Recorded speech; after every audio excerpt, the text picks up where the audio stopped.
আগাম টিকিট পেতে কমলাপুর রেল স্টেশনে রাত থেকেই ভিড়। লঞ্চের টিকিট বিক্রি 15 জুন থেকে। নিরাপদ যাত্রা নিশ্চিতে সংশ্লিষ্ট সব বিভাগকে নির্দেশ বিআরডব্লিউটি এর। মোশতাক জিয়ার চক্রান্তে বঙ্গবন্ধুকে হত্যা করা হয়। কারামুক্তি দিবসে প্রধানমন্ত্রী বললেন, বিএনপি লুটেরা দল, তাদের উপর জনগণের আস্থা নেই। বিএনপিকে বাদ দিয়ে দেশে কোনো নির্বাচন হতে দেয়া হবে না বললেন বেগম খালেদা জিয়া। মুক্তিযুদ্ধের দলীয় নেতাদের ভূমিকা নিয়ে অপপ্রচার চালানোর অভিযোগ। রাজধানীর মূল সড়কে বাসের সঙ্গে পাল্লা দিয়ে চলছে হিউম্যান হলার। বাড়ছে যানজট ও দুর্ঘটনার ঝুঁকি। যাত্রী স্বার্থের অজুহাত কর্তৃপক্ষের।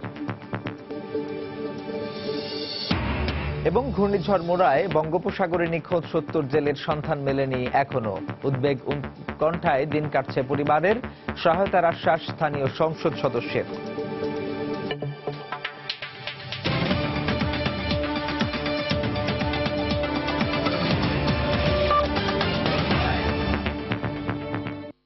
প্রবাসী সময়ের সঙ্গে আছি সাজিদ রাজু।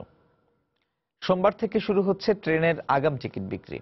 এ কারণে গতকাল সন্ধ্যা থেকেই কমলাপুর রেল স্টেশনে ভিড় করেছেন টিকিট প্রত্যাশীরা। তাদের দীর্ঘ সারি প্ল্যাটফর্ম ছাড়িয়ে গেছে। কেউ এসেছেন ইফতারি সেরে, কেউ বা তারাবির নামাজ শেষ করে। সবার লক্ষ্য একটাই, কাঙ্ক্ষিত তারিখে নির্দিষ্ট গন্তব্যের জন্য প্রয়োজনীয় টিকিট। রাজধানীর কমলাপুর রেল স্টেশনে অন্যান্য বারের মতো এবারও 23টি কাউন্টার থেকে টিকিট বিক্রি হবে। নারীদের জন্য থাকবে 2টি কাউন্টার। একজন ব্যক্তি সর্বোচ্চ 4টি টিকিট কিনতে পারবেন। ঢাকা চট্টগ্রাম ঢাকা রেলপথে একজোড়া নতুন বিরতিহীন আন্তনগর ট্রেন চালু করা হবে। এছাড়া যাত্রীদের সুবিধার্থে বিভিন্ন রুটে ঈদ উপলক্ষে 7 জোড়া বিশেষ ট্রেন চলাচল করবে। এদিকে 19 জুন থেকে শুরু হবে ট্রেনের ফিরতি আগাম টিকিট বিক্রি। গত বছর আসছিলাম, একটু লেট করে আসছিলাম, তো ওই সময় টিকিট পাইনি, তো এই জন্য এবার চলে আসছি। আগে আসলে আগে সিরিয়াল পাবো, আগে টিকিটটা নিতে পারবো। মানে আমার যে প্রত্যাশিত টিকিটটা, সেই টিকিট আমি নিতে পারবো। টিকিট কাটবো, কিন্তু শোভন চেয়ারেই যাবো, সেই জন্যই রাতে আসে থাকা। 12 তারিখ আমরা টিকিট দেবো 21 তারিখের, 13 তারিখ 22 তারিখের, 14 তারিখ 23 তারিখের, 15 তারিখ 24 তারিখের, 16 তারিখ 25 তারিখের টিকিট দেবো। 12 তারিখে আমরা অগ্রিম টিকিট হিসাবে 22,222 জন লোককে টিকিট দেওয়ার চেষ্টা করব। আর এর মধ্যে কোটা আছে, 25% কোটা থাকবে আমাদের মোবাইল কোটায়, 5% ভিআইপি কোটায়, 5% থাকবে কর্মচারীদের কোটায়। দর্শক, এই মুহূর্তে কমলাপুর রেল স্টেশনে আছেন রিপোর্টার এম আর আমিন। এখনকার অবস্থা জানতে চলে যাচ্ছি তার কাছে। আমিন। রাজু, আপনি জানেন যে ঈদ উল ফিতরের টিকিট দেওয়া শুরু হবে আগামীকাল সকাল 8টা থেকে। আগামীকাল অর্থাৎ 12ই জুন যে টিকিটটা দেওয়া হবে সেটি হচ্ছে 21শে জুনের টিকিটটি দেওয়া হবে। এছাড়া আপনি জানেন যে গত বৃহস্পতিবার রেলমন্ত্রী ঘোষণা করেছিল যে অগ্রিম টিকিট দেওয়ার, সেই অনুযায়ী আগামীকাল থেকে সেই টিকিটটি দেওয়া শুরু হবে। আর তাছাড়া প্রত্যেক যাত্রী 4টি করে টিকিট পাবে। আজকে আমরা এখানে কমলাপুর স্টেশনে এখন যে চিত্রটি দেখছি সেটি হচ্ছে ইফতারের পর এবং ইফতারের আগ থেকে এখানে যাত্রীরা এসে অগ্রিম টিকিটের জন্য সিরিয়াল দিয়েছে। আপনারা দেখতে পাচ্ছেন যে বিভিন্ন শুয়ে বসে বা লুডো খেলে বা কার্ড খেলে বা পত্রিকা পড়ে তারা এখানে কিন্তু অগ্রিম টিকিটের অপেক্ষায় আছে। সকাল 8টা থেকে সেই টিকিটটি দেওয়া শুরু হবে। আপনি জানেন যে 12ই জুন 21শে জুনের টিকিট দেওয়া হবে, 13ই জুন 22শে জুনের টিকিট দেওয়া হবে, 14ই জুন দেওয়া হবে 23শে জুনের টিকিট, এবং 15ই জুন দেওয়া হবে 24শে জুনের টিকিট, এবং 16ই জুন দেওয়া হবে 25শে জুনের টিকিট। এছাড়া কমলাপুর রেল স্টেশনে সার্বিকভাবে যাত্রীদের নিরাপত্তার জন্য চারপাশে নিরাপত্তা বাহিনীর বিভিন্ন সদস্যরা নিয়ন্ত্রিত আছে। তাছাড়া আরেকটি বিষয় আপনাকে জানিয়ে রাখি যে রেলওয়ের স্টেশন ম্যানেজারের সাথে কথা বলে যেটি আমরা জানতে পেরেছি যে আগামীকাল প্রায় 22,000-এর মতো টিকিট অগ্রিম টিকিট দেওয়ার চেষ্টা করবেন। তবে টিকিটের কোনো সংকট হবে না বলে তারা জানাচ্ছে। যারা আগে এসে এখানে অপেক্ষা করছেন তারা প্রত্যেকেই টিকিট পাবেন বলে তিনি নিশ্চিত করেছেন। এছাড়া আরেকটি বিষয় আপনাকে জানিয়ে রাখি যে 19শে জুন থেকে ফেরত টিকিট, অর্থাৎ ঢাকায় যারা ফিরে আসবে ঈদ করে তাদের জন্য যে টিকিট দেওয়া হবে সেটি হচ্ছে 28 জুনের ফিরতি টিকিট দেওয়া হবে। 20শে জুন বিক্রি করা হবে 29 জুনের টিকিট, এবং 21শে জুন বিক্রি হবে 30 জুনের টিকিট, 22 জুন বিক্রি হবে 1 জুলাইয়ের টিকিট, এবং 23 জুন বিক্রি হবে 2 জুলাইয়ের টিকিট। এই হচ্ছে আসলে তো সার্বিকভাবে এখানে যারা আছেন তারা কেউ ঘুমিয়ে বা বিভিন্নভাবে বিশ্রাম করে শুয়ে বসে টিকিটের অপেক্ষা অপেক্ষা আছেন তাদের একটি আকুতি যে টিকিটটি যদি তারা অপেক্ষার পর সঠিক সময়ে সেই টিকিটটি পান, তাদের যে ইচ্ছা সেই ইচ্ছা অনুযায়ী তারা সঠিকভাবে সুন্দরভাবে তাদের ঈদটি করতে পারবেন, এতেই তাদের আনন্দ। এই ছিল আসলে এখানকার কমলাপুর স্টেশনের সর্বশেষ খবর। রাজু। কমলাপুর রেলওয়ে স্টেশন থেকে ট্রেনের অগ্রিম টিকিট বিক্রির খবর জানাচ্ছিলেন সহকর্মী MR আমিন। আগামী 15 জুন থেকে লঞ্চের অগ্রিম টিকিট বিক্রি শুরু হবে বলে জানিয়েছে বাংলাদেশ অভ্যন্তরীণ নৌ পরিবহন সংস্থা BIWTF। রোববার সকালে রাজধানীর সদরঘাটে সংস্থাটির কার্যালয়ে এক সমন্বয় সভায় এ ঘোষণা দেন BIWTF chairman commodore M Mozammel Haque. আসন্ন ঈদ উল ফিতরকে সামনে রেখে যাত্রীদের নিরাপদ যাত্রা নিশ্চিত করতে সংশ্লিষ্ট সকল বিভাগকেও নির্দেশ দেন তিনি। এ সময় অতিরিক্ত যাত্রী না নিতেও লঞ্চ মালিকদের কঠোর নির্দেশনাও দেন সংস্থাটির চেয়ারম্যান। সদরঘাট টার্মিনালে আসা ও যাওয়া থেকে শুরু করে ঘাটে এবং লঞ্চ ছাড়া পর্যন্ত যাত্রীর সব ধরনের নিরাপত্তা নিশ্চিত করতে ডিএমপির প্রতিও আহ্বান জানান তিনি। অতিরিক্ত ভাড়া আদায় রোধ, ওভারলোডিং ও নির্দিষ্ট পল্টনে লঞ্চ ভেড়ানোর ব্যাপারেও BIWTA সহ সংশ্লিষ্ট সকলকে সতর্ক করে দেন মোজাম্মেল হক। 2 লক্ষ যাত্রী যদি সবাই একসঙ্গে চলে আসে 3 দিন আগে, তাহলে কিন্তু 2 লক্ষ ক্যাপাসিটি এক্সিড করে যাবে। এই জন্য আমরা বারবার রিকোয়েস্ট করেছি যারা ছুটি দিচ্ছেন, বিশেষ করে সরকারি বেসরকারি এবং যারা মালিক শ্রমিক গার্মেন্টস, এদেরকে আমরা রিকোয়েস্ট করেছি ঈদের যে আপনার যে 7 দিন আগে 10 দিন আগে যেন ছুটিগুলো ওনারা দিয়ে দেন। আসবার সময় যেন যাত্রীরা হয়রানির শিকার হতে না পারে। ঘাটের মধ্যে কোনো ধরনের ওই আপনার যে কলম পার্টি, ওষুধ পার্টি, এই পার্টি ওই পার্টি, যেটা ছিনতাইকারী পুলিশ কর্তৃপক্ষ থাকবেন, আমি আপনার দৃষ্টি আকর্ষণ করছি। 15 তারিখ থেকে মালিক পক্ষ যারা সিদ্ধান্ত নিয়েছেন, আমাদের এখানে টার্মিনালে যে কাউন্টার করা হয়েছে সেইখান থেকে ওনারা অগ্রিম টিকিট প্রত্যেকটা কাউন্টারে লোক বসে যাবে।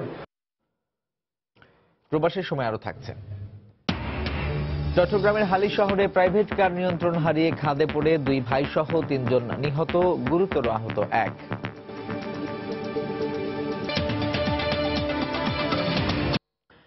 প্রধানমন্ত্রী শেখ হাসিনা বলেছেন, খন্দকার মোশতাক ও জিয়াউর রহমানের চক্রান্তেই বঙ্গবন্ধুকে হত্যা করা হয়। কারামুক্তি দিবসে গণভবনে দলীয় নেতাকর্মীদের সঙ্গে শুভেচ্ছা বিনিময়ের সময় এ কথা বলেন তিনি। এই সময় প্রধানমন্ত্রী আরো বলেন, বিএনপি লুটেরা দল, তাই তাদের উপর জনগণের আস্থা নেই। উন্নয়নের ধারাবাহিকতা ধরে রাখতে আগামী জাতীয় নির্বাচনে জনগণ নৌকা মার্কায় ভোট দেবে বলে আশাবাদ ব্যক্ত করেন প্রধানমন্ত্রী। 2007 সাল, দেশে তখন চলছিল সেনা সমর্থিত তত্ত্বাবধায়ক সরকারের শাসনামল। সে বছরই রাজনীতি থেকে বাইরে রাখতে ষড়যন্ত্র করে দায়ের করা মামলায় 16 জুলাই গ্রেপ্তার করা হয় আওয়ামী লীগ সভাপতি শেখ হাসিনাকে। দীর্ঘ 11 মাস কারাবাসের পর 2008 সালের 11 জুন সংসদ ভবনের পরিত্যক্ত ভবনে স্থাপিত বিশেষ কারাগার থেকে মুক্তি পান বঙ্গবন্ধু কন্যা শেখ হাসিনা। দিনটি উপলক্ষে প্রিয় নেত্রীকে শুভেচ্ছা জানাতে রোববার বেলা 10টায় প্রধানমন্ত্রীর বাসভবন গণভবনে যান নেতাকর্মীরা। এ সময় দলের শীর্ষ নেতারা ফুল দিয়ে শুভেচ্ছা জানান সরকার প্রধানকে। আরো শুভেচ্ছা জানান দলের অঙ্গ ও সহযোগী সংগঠনের নেতারা। সরকার বলে তত্ত্বাবধায়ক সরকারের আমলের আন্দোলন, কারাজীবন ও রাজনীতির মাঠের স্মৃতিচারণ করেন শেখ হাসিনা। বলেন, কোনো পরোয়ানা ছাড়াই তাকে গ্রেপ্তার করেছিল তৎকালীন তত্ত্বাবধায়ক সরকার। আমি যখন ওয়ারেন্ট চাইলাম, আমাকে ওয়ারেন্ট দেখাতে পারে না। আমি যখন সার্চ ওয়ারেন্ট আছে কিনা দেখাতে চাইলাম, তারা আমাকে দেখাতে পারলো না। আমাকে বলল যে কোর্টে যেতে হবে। আমি চলে গেলাম। আমাকে কারাগারে একা একটা বাড়িতে, একটা পরিত্যক্ত ঘোষণা করা, সেখানে আমাকে রাখা হয়েছিল 11টা মাস। দেশের অভ্যন্তরে যারা ওই হানাদার বাহিনীর দোসর, ওই রাজাকার আলবদর থেকে শুরু করে আরো আমাদের কিছু মুনাফেক নিশ্চয়ই নিজেদের মধ্যেও ছিল, এই খন্দকার মোশতাক থেকে শুরু করে জিয়া পর্যন্ত, এদের একটা চক্রান্তের মধ্য দিয়েই জাতির পিতাকে হত্যা করা হয়। বিএনপিকে একটি লুটেরা দল হিসেবে ইঙ্গিত করে প্রধানমন্ত্রী বলেন, তাদের ওপর আর আস্থা নেই মানুষের। আগামী নির্বাচনেও উন্নয়নের যথাযথ মূল্যায়ন হবে বলেও আশাবাদ তার। যতই বিএনপি বলুক তারা 2 বার ক্ষমতায় ছিল, 3 বার ক্ষমতায় ছিল, মানুষকে কি দিয়েছে? মানুষকে দেয়নি, কিন্তু তাদের হয়েছে। তাদের উপর জনগণের বিশ্বাস নেই, আস্থা নেই, কারণ এরা লুটেরা পার্টি। আগামীতেও নির্বাচন, আমি বিশ্বাস করি জনগণ আজকে যে উন্নয়নের সুফল পাচ্ছে, নিশ্চয়ই সেই সুফলের ধারাবাহিকতা বজায় রেখে তারা নৌকা মার্কায় ভোট দিয়ে আওয়ামী লীগকে বিজয় করবে। সব বাধা অতিক্রম করে দেশের স্বার্থ সমুন্নত রেখেই জনগণের কল্যাণে কাজ করার দৃঢ় অঙ্গীকার পুনর্ব্যক্ত করলেন প্রধানমন্ত্রী শেখ হাসিনা। বাংলাদেশ হবে একটা উন্নত সমৃদ্ধ দেশ। দেবাশিস রায়, সময় সংবাদ, ঢাকা।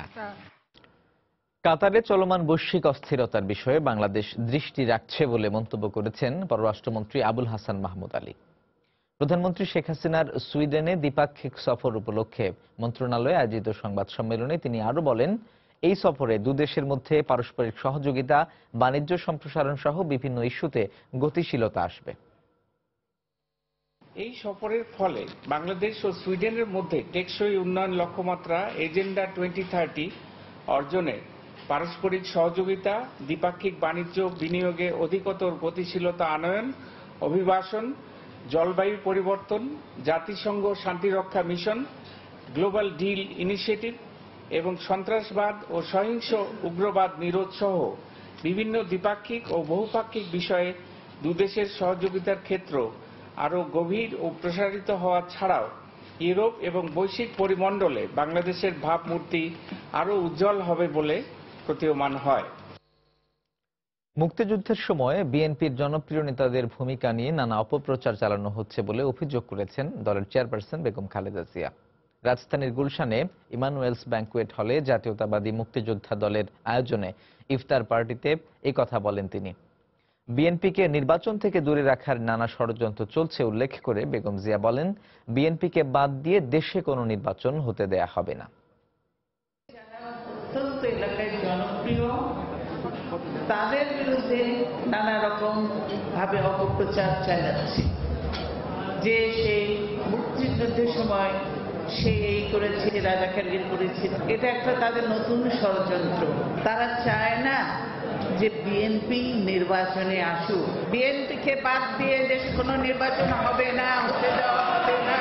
বিএনপি নির্বাচনে আসলে তাদের যে কি পরিণতি হবে তারা গোপন তার খবর নিয়ে তারা জেনে গেছে। রাজধানীর ছোট ছোট সড়ক তো বটেই, মূল সড়কেও দেদারসে চলছে হিউম্যান হলার। শুরুতে সব যানবাহনের রুট সংখ্যা নিয়ন্ত্রণে থাকলেও এখন তা ঠেকেছে 140টিতে। রুট পারমিট দানকারী সংস্থা মেট্রো আরটিসি বলছে, যাত্রী স্বার্থ বিবেচনা করেই অনুমোদন দেওয়া হয়েছে এসব রুট। বিশেষজ্ঞরা বলছেন, বিশৃঙ্খলা এড়াতে মূল সড়ক থেকে হিউম্যান হলার তুলে দেওয়ার বিকল্প নেই। তাফসির বাবুর রিপোর্ট। মহাখালী রেল ক্রসিং, রাজধানীর গুরুত্বপূর্ণ এই প্রধান সড়কটিতে অন্যান্য যানবাহনের পাশাপাশি লেগুনার এরকম জটলা দেখা যায় সবসময়। যেখানে গাড়ি চলারই পর্যাপ্ত জায়গা নেই, সেখানে রীতিমতো রাস্তা আটকে গড়ে তোলা হয়েছে লেগুনা স্ট্যান্ড। শুধু কি তাই, যেসব রুটে বাস চলে সেগুলোতেও বাসের সঙ্গে পাল্লা দিয়ে গাদাগাদি করে যাত্রী পরিবহন করছে ছোট ছোট এসব যানবাহন। বাসের সাথে মনে পারাপারি করতে আর কি, যাত্রী নিতে হবে। গাড়ির ভাড়া বেশি, যার কারণে ওটা যাত্রী না যেয়ে আমাকে লেগুনে চলে আসে। ছোট যানবাহন এর কারণে আপনার দেখা গেছে খুব রাফ অ্যান্ড টাফ চালায় আর কি। সরেজমিনে দেখা যায় শুধু রাজধানীর ফার্মগেটকে ঘিরেই 3টি পয়েন্ট থেকে 8টি রুটে চলাচল করছে অসংখ্য লেগুনা, যার মধ্যে 5টি রুটেই বাসের সঙ্গে সমানতালে চলছে ছোট ছোট এসব যানবাহন। এছাড়া মোহাম্মদপুর, গাবতলী, মিরপুর, বাড্ডা, নতুন বাজার, গুলিস্তান, মতিঝিল সহ ঢাকার গুরুত্বপূর্ণ প্রায় সব জায়গা থেকেই 140টি রুটে চলাচল করছে কয়েক হাজার লেগুনা। গণপরিবহন ব্যবস্থার সঙ্গে সঙ্গতিপূর্ণ না হলেও কেন বাস রুটে দেয়া হয়েছে লেগুনার অনুমোদন, এমন প্রশ্নে রুট পারমিট দানকারী সংস্থা মেট্রো আরটিসি বলছে, অতীতে যাত্রী চাহিদার কারণেই এই সিদ্ধান্ত নেওয়া হয়েছিল। মানে যেখানে বাস চলতেছে সেখানে লেগুনার কোনো পারমিশন বর্তমানে দেওয়া হচ্ছে না। স্বল্প আয়ের মানুষের যাতায়াতের সুবিধার্থে মেইন রুটে আসার জন্য কম সংখ্যক অনুমতিটা দেওয়া হচ্ছে। তবে বিশেষজ্ঞরা বলছেন, গণপরিবহনের মূল সমস্যায় হাত না দিয়ে এরকম তাৎক্ষণিক সমাধান পরিস্থিতি আরো জটিল করে তুলেছে। যেই করিডোরে বাস চলবে সেই করিডোরে কিন্তু অন্য কোনো প্রতিযোগী থাকার কথা না। ছোট প্রতিযোগী থাকলে কেউ কিন্তু বড় বাসে উঠবে না। বিকল্প ব্যবস্থা করে ধাপে ধাপে লেগুনার অনুমোদন বন্ধের পরামর্শ তাদের। আর এসব পরামর্শ বিবেচনা করা হচ্ছে বলে জানিয়েছে মেট্রো আরটিসি। 3 বছরের জন্য রেজিস্ট্রেশন দেওয়া হয়, তাহলে 3 বছর পর এটাকে যদি আমরা রিনিউ না করি, যেটা পরামর্শ ছিল, তাহলে আস্তে আস্তে কিন্তু এই ছোট ছোট গাড়িগুলি মেইন বাস করিডোরে থাকার কথা ছিল না। আপনাকে প্রাইস আউট করতে হবে। প্রাইস আউট কি? বেটার সার্ভিসের বন্দোবস্ত করতে হবে, তাইলে ওগুলো আস্তে আস্তে চলে যাবে। পর্যায়ক্রমে এগুলোর মেয়াদ উত্তীর্ণ হয়ে গেলে সেগুলো যাতে আমরা আর না দেওয়া হয় সেই বিষয়ে আমরা পদক্ষেপ গ্রহণ করতেছি। বিশেষজ্ঞরা বলছেন, গণপরিবহন ব্যবস্থাকে কার্যকর আর গতিশীল রাখতে পর্যায়ক্রমে সবগুলো মূল সড়ক থেকে তুলে দিতে হবে হিউম্যান হলার বা লেগুনা। নইলে যানজট, বিশৃঙ্খলা আর দুর্ঘটনার ঝুঁকি নিত্যদিনের সঙ্গী হয়েই থাকবে নগরবাসীর। তাফসির বাবু, সময় সংবাদ, ঢাকা। সাগরে মাছ ধরতে গিয়ে নিখোঁজ হওয়া কক্সবাজারের জেলে পরিবারগুলোর দিন কাটছে উদ্বেগ উৎকণ্ঠায়। ঘূর্ণিঝড় মোরায় নিখোঁজদের মধ্যে 33 জেলে বাড়ি ফিরলেও এখনো সন্ধান মেলেনি 70 জনের। তাদের ফিরে আসা নিয়ে শঙ্কায় স্বজন ও এলাকাবাসী। এই অবস্থায় ভুক্তভোগী পরিবারকে পুনর্বাসনের দাবি জানানো হয়েছে। সুজাউদ্দিন রুবেলের তথ্য, মোহাম্মদ ফরাদের ছবিতে ডেস্ক রিপোর্ট। কক্সবাজারের দ্বীপ উপজেলা মহেশখালীর পুটিবিলা এলাকার জান্নাত আরার 2 ছেলে শহীদুল্লাহ ও আমানুল্লাহ ঘূর্ণিঝড় মোরা আঘাত হানার পর এখনো বাড়ি ফেরেনি। সন্তানের খোঁজ না মেলায় মায়ের দিন কাটছে উদ্বেগ আর শঙ্কায়। স্বজনরা জানান, ট্রলার নিয়ে বঙ্গোপসাগরে মাছ ধরতে গিয়েছিলেন তারা। ঘূর্ণিঝড় মোরার পর নিখোঁজ হন দুজনই। শুধু তারা নন, নিখোঁজ রয়েছেন একই এলাকার আরো 50 জেলে। 12 দিন পরেও তাদের সন্ধান না পাওয়ায় পুরো এলাকায় বিরাজ করছে উদ্বেগ উৎকণ্ঠা। আমার বাচ্চা একটা খুব কষ্ট, এখন মাইজন বুঝলাম আর না পাই, এখন আর কিভাবে চললাম, কিভাবে খাই। আমি একটা বইন গাছে বাপু আসা খাই, এখন কি করে চললাম। ওদের পরিবারে কামার মতো ছিল ওরা ছাড়া কোনো আর কোনো কেউ কামার মতো লোক ওদের পরিবারে নেই। এদিকে ঘূর্ণিঝড় মোরার পর ভারতীয় সেনাবাহিনীর সহায়তায় উদ্ধার হওয়া 33 জেলে বাড়ি ফিরেছেন। তবে সেদিনের দুঃসহ স্মৃতি বয়ে বেড়াচ্ছেন তারা। বাস আর কন্টেনার নিয়ে বাঁচতে থাকি, তখন 2 দিন পর বয়সে আমরা কোথায় গেছি আমরা নিজেও জানি না। আমরা 2 দিন বেশি বেশার পরে একটা নেভি এসে আমাদেরকে তুলে নিয়েছিল। স্থানীয় সংসদ সদস্য জানান, ক্ষতিগ্রস্ত ও নিখোঁজ জেলে পরিবারকে পুনর্বাসনের পদক্ষেপ নেওয়া হবে।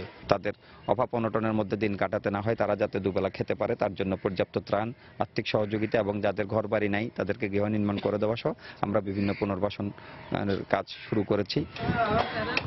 মহেশখালী ছাড়াও কুতুবদিয়া উপজেলার আরো 18 জন সহ জেলার অনেক জেলে এখনো নিখোঁজ রয়েছেন। তবে এ বিষয়ে সঠিক পরিসংখ্যান নেই প্রশাসনের কাছে। সময় সংবাদ, কক্সবাজার। চট্টগ্রামে প্রাইভেট কার নিয়ন্ত্রণ হারিয়ে রাস্তার পাশে খাদে পড়ে 2 ভাই সহ 3 জন নিহত হয়েছেন। রোববার সন্ধ্যায় হালিশহর এলাকায় এই ঘটনা ঘটে। পুলিশ জানায়, রোববার সন্ধ্যায় চট্টগ্রাম বন্দরের দিক থেকে একটি প্রাইভেট কার আসার সময় হালিশহরের টোল রোড এলাকায় নিয়ন্ত্রণ হারিয়ে পাশের খাদে পড়ে যায়। এতে ঘটনাস্থলেই গাড়িতে থাকা 2 ভাই আক্তার ও জাওয়াত মারা যান। গুরুতর আহত হন তাদের ফুফাতো ভাই সাদমান। পরে সাদমানকে উদ্ধার করে চট্টগ্রাম মেডিকেলে নিয়ে গেলে তাকেও মৃত ঘোষণা করেন চিকিৎসক। এদিকে 3 ভাইয়ের মৃত্যুতে শোকের ছায়া নেমে এসেছে নগরীর পূর্ব মাদারবাড়ির কামরুজ্জামানের বাড়িতে।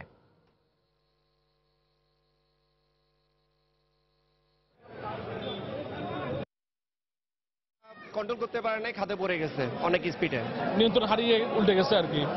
ঘটনাস্থলে আমার ভাইয়ের ছেলে বড়টা ইশাদ ইঞ্জিনিয়ার এবং জাওয়াত মারা যায় এবং হাসপাতালে আনার পথে আমার ভাগিনা সাদমান মারা যায়।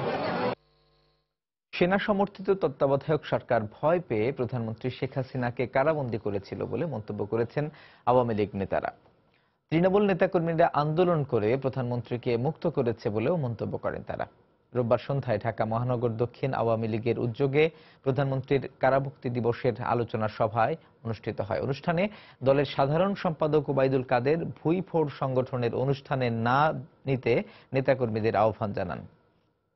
বড় বড় নেতা বা বড় বড় আইনজীবী অনেকেই সেদিন আমাদের প্রিয় নেত্রীর কাছ থেকে মুক্তি দিয়ে গিয়েছিলেন, কিন্তু আমাদের তৃণমূল পর্যায়ের নেতারা, মাঠ পর্যায়ের যে নেতারা যেদিন প্রিয় সংকল্প গ্রহণ করেছিল প্রিয় নেত্রীকে মুক্ত করার এবং নেতৃত্ব মুক্তি ছাড়া কোন অবস্থাতেই নির্বাচনে যাবে না, এই শপথ যখন বলিয়ান হয়েছিল নেতারা, সেই সরকার তখন জালিম সরকার আমাদের প্রিয় নেত্রীকে মুক্তি দিতে বাধ্য হয়েছিল।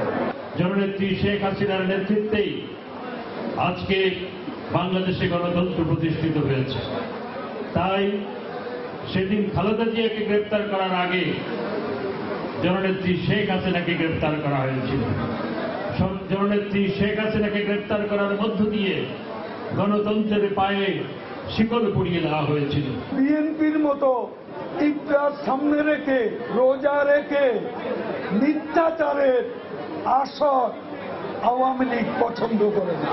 পবিত্র ঈদুল ফিতরকে সামনে রেখে এই চাঁদাবাজির কিছু দোকান, এই দোকানগুলো বন্ধ করে দিন। এই দোকানগুলোতে আপনারা যাবেন না, এদেরকে উৎসাহিত করবেন না। যখনই গণতন্ত্র তার পাখা মিলতে চায় এবং সেই পাখার উপরে আঘাত আসে, তখন আওয়ামী লীগের উপরে আঘাত আসে। সেদিন বিএনপির কেউ অ্যারেস্ট হলেন, অ্যারেস্ট হলেন শেখ হাসিনা, অ্যারেস্ট হলেন আওয়ামী লীগের নেতৃবৃন্দ। কাজেই আজকে একটি কথাই পরিষ্কার, শেখ হাসিনা তিনি আছেন, মানে বাংলাদেশে গণতন্ত্র আছে। সরকার মেগা প্রকল্পের মাধ্যমে মেগা দুর্নীতি করছে বলে অভিযোগ করেছেন বিএনপি মহাসচিব মির্জা ফখরুল ইসলাম আলমগীর। বিএনপি চেয়ারপারসনের গুলশান কার্যালয়ে রোববার সকালে সংবাদ সম্মেলনে তিনি এ মন্তব্য করেন। বাজেটের মাধ্যমে জনগণের ওপর অযৌক্তিক করের বোঝা চাপিয়ে দেওয়া হয়েছে বলেও মন্তব্য করেন তিনি। বর্তমান সরকার যেসব মেগা প্রকল্প হাতে নিয়েছে সেগুলোর কাজ 2017-18 অর্থ বছরের মধ্যে বাস্তবায়ন করাই সরকারের অঘোষিত লক্ষ্য। এর জন্য প্রয়োজন হবে প্রচুর অর্থের। সেই অর্থের যোগান দেখানোর জন্যই জনগণের উপর করের বোঝা চাপিয়ে একটি গাণিতিক হিসাবের বাজেট হিসেবে এই বাজেট পেশ করা হয়েছে। পরবর্তী নির্বাচনের পূর্বে সরকার এসব প্রকল্পকে নির্বাচনী প্রচারণার হাতিয়ার হিসেবে ব্যবহার করবে। প্রবাসী সময় আরো থাকছে। ব্রিটেনে জোট সরকার গঠনে ব্রেক্সিট আলোচনা নিয়ে জটিলতার আশঙ্কা, আবারও আগাম নির্বাচনের সম্ভাবনা। অস্বাস্থ্যকর পরিবেশে সেমাই ও মিষ্টি তৈরির কারণে রাজধানীর বেশ কয়েকটি কারখানাকে জরিমানা করেছে জাতীয় ভোক্তা অধিকার সংরক্ষণ অধিদপ্তর। এ সময় মাংসের দোকান ও খাবারের হোটেলেও বিভিন্ন অভিযোগে জরিমানা করা হয়। দিনভর চলা এই অভিযানে 7টি প্রতিষ্ঠানকে গুনতে হয় প্রায় 3.5 লাখ টাকা। আতিকুর রহমান তমালের রিপোর্ট। মিষ্টি রাখার পাত্র ধোয়া হচ্ছে স্যাঁতস্যাঁতে মেঝেতে। অভিযানের তোড়জোড় দেখেই মাথায় টুপি পরা হলেও হাত পায়ের পরিচ্ছন্নতার বালাই নেই। কি রাখো? এটা কাঁচা ছানা। ছানা রাখো? তোমার পানিটাও তো পরিষ্কার না, জায়গাটা তো পরিষ্কার না, তাই না? জায়গা আমরা প্রতিদিন 2 বার করে ধুতে করা হয়। শুধু তাই নয়, মিষ্টির উপর ভাসছে মরা মাছির। জ্যান্ত মাছির দৌড়ঝাঁপও নেহায়েত কম নয়। নোংরা আর অস্বাস্থ্যকর ভাবে তৈরি তো হচ্ছেই, প্যাকেটিংও হচ্ছে সেভাবেই। নোংরা দেয়ালের গা বেয়ে রাখা হয়েছে লাচ্ছা সেমাই, আবার দই রাখা হয়েছে পায়ের কাছেই। পুরো কারখানায় নোংরা আর স্যাঁতস্যাঁতে পরিবেশ। এমন সব অভিযোগে যাত্রাবাড়ি এলাকার বেশ কয়েকটি সেমাই ও মিষ্টির কারখানাকে জরিমানা করা হয়। রোববার দিনভর চলা এ অভিযানে নেতৃত্ব দেয় ভোক্তা অধিকার সংরক্ষণ অধিদপ্তর। অপরিষ্কার অপরিচ্ছন্ন পরিবেশে সেমাই তৈরি করছে এবং বিভিন্ন পোকামাকড় আছে সেখানে। তারপর হচ্ছে আপনার যে প্রসেসে করা উচিত সে ড্রেস কোডগুলো মেনটেন করছে না, এবং যেখানে সেমাই রাখছে দেয়াল ঘেঁষে রাখছে, দেয়ালটা খুব নোংরা এবং মাছি মরে পড়ে আছে। তো এইসব অপরিষ্কার অপরিচ্ছন্ন পরিবেশে যাতে সেমাইটা তৈরি না করে তারা, এই বিষয়ে আমরা প্রচারণাও চালিয়েছি এবং তাদেরকে জরিমানাও করেছি। এর আগে মতিঝিল এজিবি কলোনি কাঁচা বাজারে নির্ধারিত মূল্যের চেয়ে বেশি দাম রাখায় জরিমানা করা হয় 2 মাংস ব্যবসায়ীকে। যে লোকটা ছিল সে কত করে চাইছে?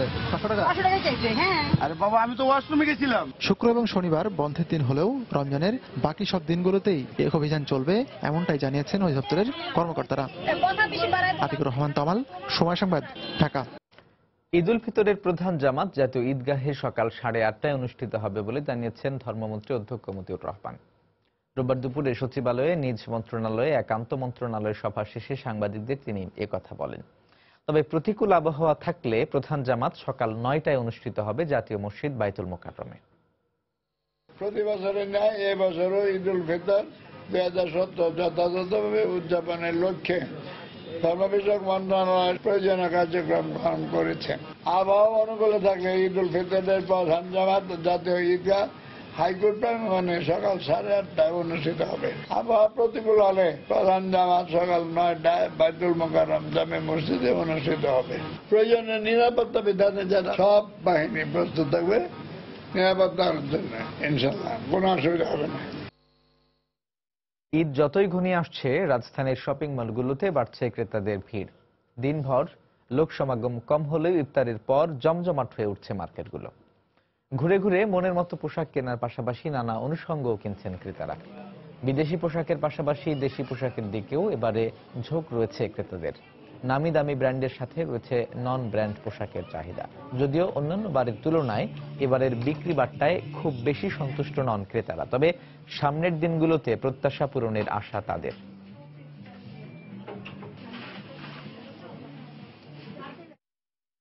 ফ্রুট ব্যাগিং পদ্ধতিতে উৎপাদিত আম রপ্তানি নিয়ে ভয়াবহ বিপর্যয়ের মুখে পড়েছেন রাজশাহীর বাগান মালিকরা।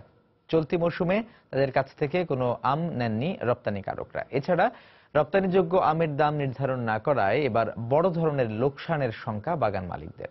অবশ্য এ বিষয়ে কার্যকর পদক্ষেপ নেওয়ার আশ্বাস স্থানীয় ব্যবসায়ী নেতাদের। রাকিবুল হাসানের রিপোর্ট, ছবি তুলেছেন হাবিবুর রহমান পাপ্পু। চলতি মৌসুমে রাজশাহীর 4 উপজেলায় 150 বাগানে ফ্রুট ব্যাগে 550 মেট্রিক টন রপ্তানিযোগ্য আম উৎপাদন ও বিক্রয়ের লক্ষ্যমাত্রা নির্ধারণ করা হয়। রপ্তানি সমন্বয়কদের সাথে বাগানীদের চুক্তি ভিত্তিতে মৌসুম জুড়ে নানা জাতের রপ্তানি মানের আম উৎপাদন শুরু হয়। বাগানীরা জানান, চুক্তি অনুসারে 28 মে থেকে 1 জুন রপ্তানি সমন্বয়কদের বাগান পরিদর্শন শেষে আমের মূল্য নির্ধারণ ও প্রতিদিনের আম রপ্তানি চাহিদা দেওয়ার কথা। কিন্তু সময় শেষে সপ্তাহ পেরিয়ে গেলেও তাদের অনুপস্থিতি ও আমের মূল্য নির্ধারণ না হওয়ায় গাছে পেকেই পড়ে যাচ্ছে রপ্তানি মানের আম। লাভ তো দূরের কথা, বাগান মালিকদের অতিরিক্ত বিনিয়োগও ভেস্তে যেতে বসেছে। আম সব পেকে পড়ে যাচ্ছে, এগুলো পাকে আম যদি পড়ে যায় তাহলে আমাদের জন্য তো অনেক লস। আমের ম্যাচুরিটি এসে গেছে, ধরে রাখার সম্ভাবনা নেই। যতগুলো শর্ত পূরণ করে আমাদের এই আমটা তৈরি করতে হয়েছে। যদি সত্যি আরো একটু দেরি হয় অথবা এক্সপোর্ট না হয়, এই ব্যয় রিকভারির আর সুযোগ কৃষকের থাকবে না। কন্ট্রাক্ট ফার্মিং এর মাধ্যমে আম করেছিস, তাদের উচিত আম নিয়ে যাওয়া। ফল গবেষকরা বলছেন, সঠিক সময়ে আম সংগ্রহ ও রপ্তানি করতে না পারলে ফ্রুট ব্যাগের আম চাষে আগ্রহ হারাবে বাগান মালিকরা। রপ্তানিকারকরা যদি একটু সময় মতো বা একটু আগে থেকেই এই প্রসেসটা কমপ্লিট করে যদি আমগুলো দেশের বাইরে পাঠানো সুযোগ করে দিত, তাহলে নিশ্চিত এই এলাকার কৃষক ভাইরা অনেক লাভবান হতেন। রপ্তানি জটিলতার বিষয়ে বাগান মালিকরা আনুষ্ঠানিকভাবে তাদের জানালে ব্যবস্থা নেওয়ার আশ্বাস দিয়েছেন স্থানীয় এই ব্যবসায়ী নেতা। আম চাষি বা আম ব্যবসায়ী কোনো সহযোগিতা আমাদের চাই। আমরা দেখে যেতে হবে যে কি কি সমস্যা আছে চিহ্নিত করে, যে সমস্যাগুলো যদি থাকে সেই সমস্যাগুলো দূরীকরণ করে আমরা অবশ্যই এক্সপোর্ট করতে পারবো। জেলা ফল গবেষণা কেন্দ্র ও বাগান মালিকদের সংগঠনগুলোর দেয়া তথ্য মতে এবছর অধিক প্রচলিত 50টি জাতের আমে ফ্রুট ব্যাগিং করা হয়েছে, যার মধ্যে ইতোমধ্যে 46 প্রজাতির আম পেকেছে। রাকিবুল হাসান, সময় সংবাদ, রাজশাহী। এবার প্রবাসের কিছু খবর। ফ্রান্সের রাজধানী প্যারিসে কুলাউডা ওয়েলফেয়ার অ্যাসোসিয়েশনের উদ্যোগে এক ইফতার মাহফিল অনুষ্ঠিত হয়েছে। শনিবার প্যারিসের আভারভিলা বাংলাদেশি জামে মসজিদে এই ইফতার মাহফিল অনুষ্ঠিত হয়। এতে বক্তব্য রাখেন সংগঠনের সভাপতি জয়নাল খান। অনুষ্ঠানের সার্বিক সহযোগিতায় ছিলেন সাধারণ সম্পাদক অজয় দাস। এতে অন্যান্যদের মধ্যে উপস্থিত ছিলেন উপদেষ্টা সৈয়দ খালেদ আলী, হাসান সিরাজ, জয়নাল আবেদিন মানিক, খায়রুল আলম খুসরু, আব্দুল হামিদ, সহসভাপতি আব্দুল কুটি সহ আরো অনেকে।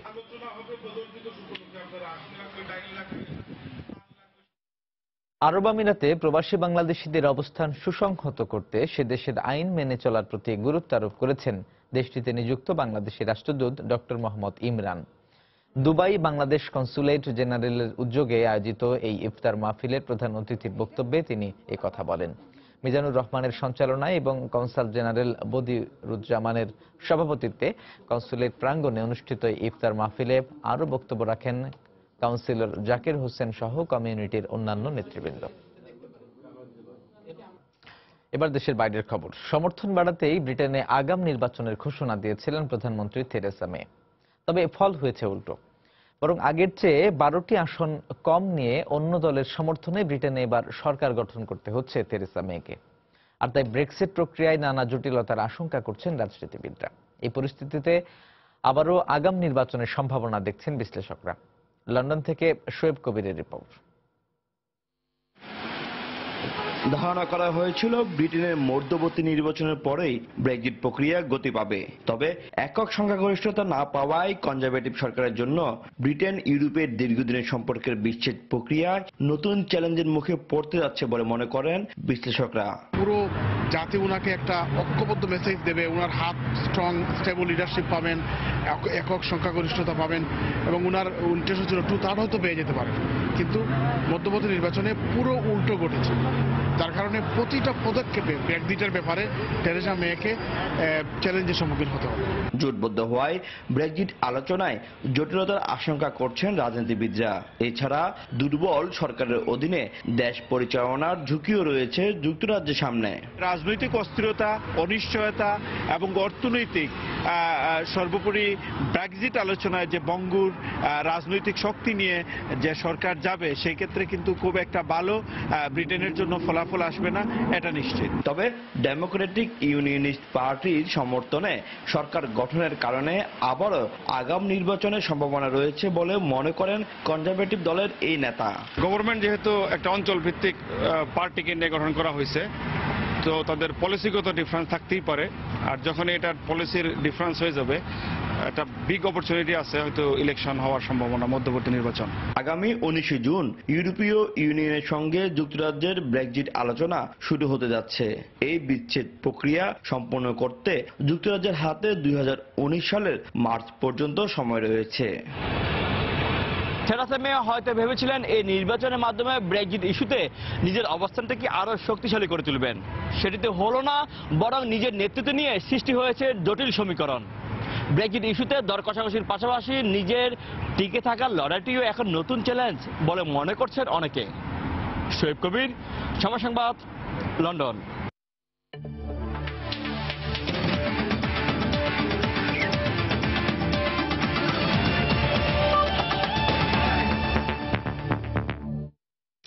চ্যাম্পিয়ন্স ট্রফির খবর। ইতিহাসের অংশ হতে পেরে দলের প্রত্যেক সদস্যই দারুণ রোমাঞ্চিত।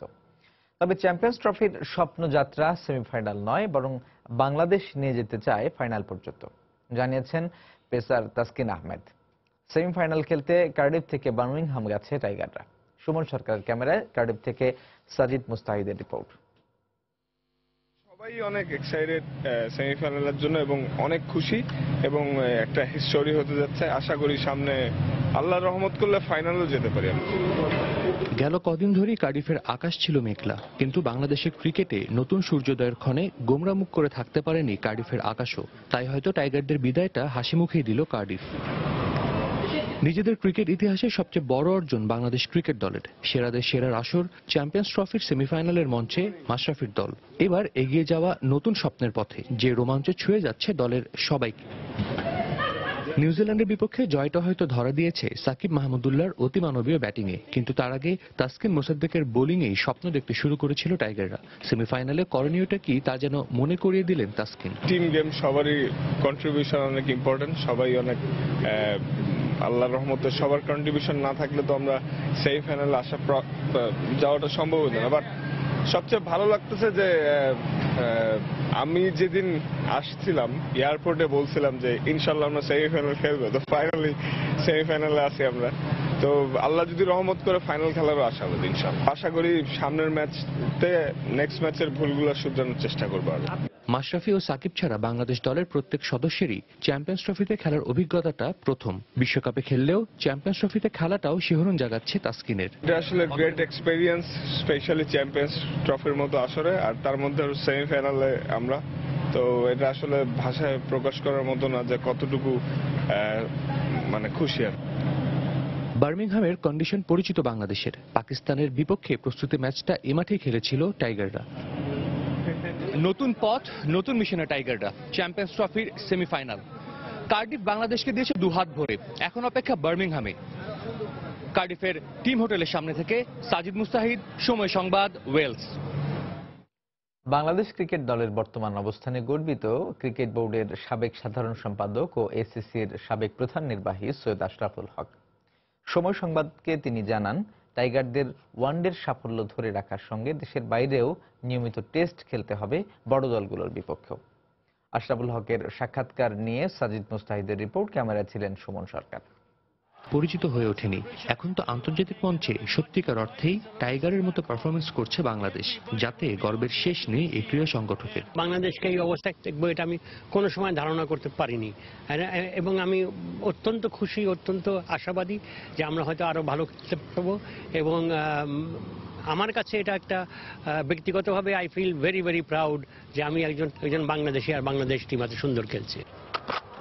মাশরাফি সাকিবরা গেল কবছর ধরেই প্রত্যাশার প্রতিফলন দিয়ে আসছে। তারপরও ইংল্যান্ড, অস্ট্রেলিয়া কিংবা ভারতের মতো দেশগুলো নিজেদের মাটিতে বাংলাদেশের বিপক্ষে দ্বিপাক্ষিক সিরিজ খেলতে এখনো খুব একটা আগ্রহ দেখায় না। আশরাফুল হক মনে করেন নিজেদের পারফরমেন্স দিয়েই এই বঞ্চনার অবসান ঘটাবে বাংলাদেশ। বাংলাদেশ যখন 6 নম্বরে আছে, there are teams who are willing to play Bangladesh test match জেতা লাগবে, দেশে হোক বিদেশে হোক, তাহলে অন্য টিমরাও খেলতে চাবে। আর যদি টেস্ট ম্যাচ না জিততে পারে তাহলে অন্য টিমরা খেলতে চাবে না। We have to be economically viable অন্য দেশের কাছে, যে আমাদেরকে ওরা নেবে। ওয়ানডে র্যাঙ্কিং এ বাংলাদেশ অবস্থান করছে 6ষ্ঠ স্থানে, কিন্তু এখন পর্যন্ত বড় কোনো ট্রফি জিততে পারেনি টাইগাররা। খুব শীঘ্রই সেই সাফল্য বাংলাদেশকে ধরে দেবে বলে বিশ্বাস আশরাফুল হকের। সাজিদ মুস্তাহিদ, সময় সংবাদ, কার্ডিফ, ওয়েলস। সেমিফাইনালে বাংলাদেশের প্রতিপক্ষ ভারত। দক্ষিণ আফ্রিকাকে 8 উইকেটে হারিয়ে বি গ্রুপ থেকে প্রথম দল হিসেবে সেমি টিকিট কেটেছে কোহলিরা। টস হেরে ব্যাটিংয়ে নেমে মাত্র 191 রানে অল আউট হয় দক্ষিণ আফ্রিকা। জবাবে 72 বল হাতে রেখে বিশাল জয় পায় টিম ইন্ডিয়া। কেনিংটন ওভালে ডিকক ও হাসিম আমলার ব্যাটে ভালো সূচনা পায় প্রোটিয়ারা। দলীয় 76 ও ব্যক্তিগত 35 রানে আমলাকে আউট করেন অশ্বিন। 53 রান করে জাদেজার বলে বোল্ড হয়ে ফেরেন ডিকক। পরপর 2টি রান আউটে ডিভিলিয়ার্স ও মিলার প্যাভিলিয়নের পথ ধরলে ধস নামে দক্ষিণ আফ্রিকার ব্যাটিং অর্ডারে। 36 রান করে পান্ডিয়ার স্লোয়ারে বোল্ড হন ডুপ্লেসি। এরপর আসা যাওয়ার মিছিলে ডুমিনির অপরাজিত 20 রান ছাড়া 2 অঙ্কের কোটায় পৌঁছতে পারেননি কেউ।